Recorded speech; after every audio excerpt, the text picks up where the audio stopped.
જો તમને કહી દઉં છું, મારે છે ને તમારા ઘરે ક્યાંય કોઈ પ્રસંગમાં નથી આવવાનું થતું ને મારે આવવું નથી. શું કામ? તમને ગણાવું કેમ નહીં આવું મારે? તમને શું ખબર? સવારની 8 વાગ્યાની નીકળેલી હું, 4 ઘંટાની સફર કરીને 12 વાગે જઉં છું. તો તમારા નાના ભાઈની બહુ શું પૂછે ખબર? મને ભાભી તમારે જમવાનું એટલે તો શું બાર હું રોજમાં જમતી આવી છું? તો જમવાનું તો હોય જ ને.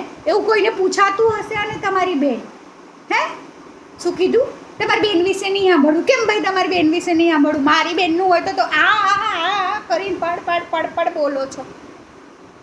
હા, તમારી બેન 99 મારા 2000ના સેન્ડલ મને કહે છે ભાભી છેક ફળિયાની બહાર ઉતારો. હવે તમારા ઘરમાં એક તો ચોરના સરદાર ભૈયા છે, કોઈ આવા સેન્ડલ જોયા ના હોય, એ પહેરીને જતા રહે તો તમે મને થોડા 2000ના નવા લઈ આપવાના હતા? અને મારી પાસે થોડો ટાઈમ છે કે હું ખરીદી કરવા જવાની હતી. અને હાવ ગોથા જેવું તમારું કુટુંબ. રાત્રે 12 વાગે ડીજે આવે, પછી ગરબા ગાય, આખું ગામ ભૂઈ ગયું હોય, પછી એ મામાન છોકરાને તમારે 4-5 લંગોરિયા એ બધા ગરબા ગાય, એમના વિડીયો આમ દેખાય. અમે તો હોય જ નહીં ને. અને એમની યાર શું ગરબા ગાવાની મજા આવે?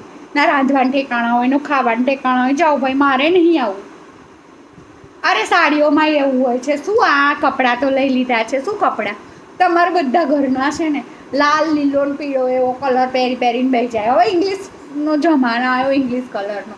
આવા ગંદા કપડાં હોય, એટલા ગંદા લાગે તો બધા કાઢ્યા. ઉપરથી લાલ પહેરે, કાઢ્યો લાગે, કાઢ્યો. મારે નહીં આવું.